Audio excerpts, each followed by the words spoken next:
Brought to you by Penguin.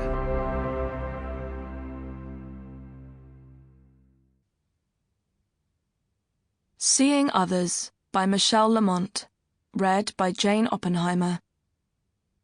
A PDF of additional material accompanies this program. Introduction. The Power of Recognition.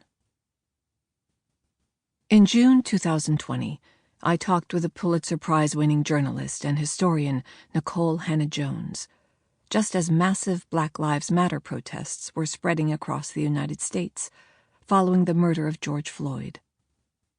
During our interview, she described how her endeavor, the 1619 Project, took shape and grew. Originally a special issue of the New York Times Magazine, published in August 2019, this series of essays marked the 400th anniversary of the first enslaved Africans arriving in Jamestown, Virginia.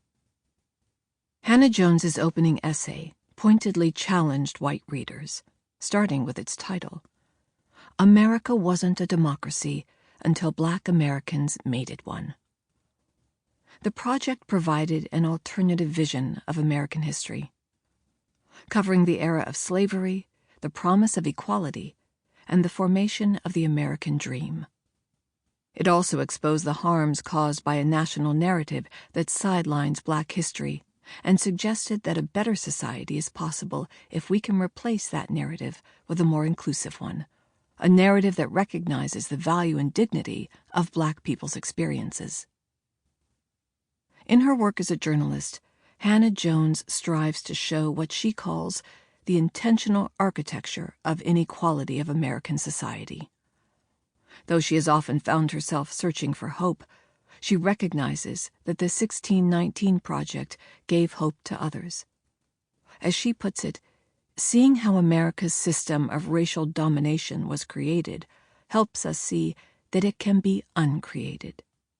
This optimism explains in part why the 2019 special magazine issue immediately ran out of print, and why the book that eventually arose from the project became an instant hit, staying at the top of the New York Times bestsellers list for months on end. With support from the Pulitzer Foundation, the project was also developed into a set of history curricula that came to be taught in over 3,500 U.S. classrooms in 2020 alone. As the project became more prominent, it ignited passionate debates around the country. That same year, then-President Donald Trump hastily assembled a 1776 commission to write a different version of history that he felt would better fit within a patriotic education, an account that downplayed the significance of slavery and racism in America's past, and included no input from professional historians.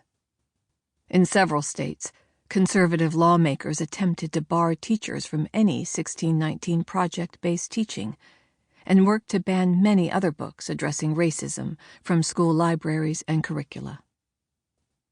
At the heart of all this were deep questions about who matters, not only in the United States, but also far beyond.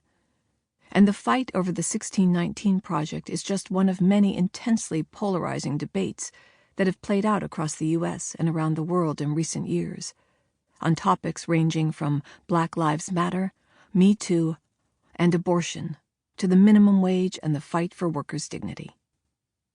Marginalized groups have always struggled to find acceptance and justice. But in recent years, a new wave of energy and activism has forced an important shift.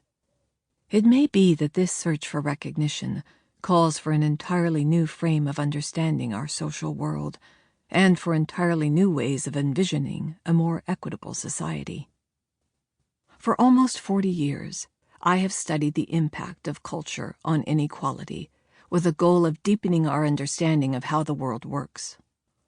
In particular, I am interested in how groups gain recognition from one another, how they come to be seen as valuable, and what that recognition does for their quality of life.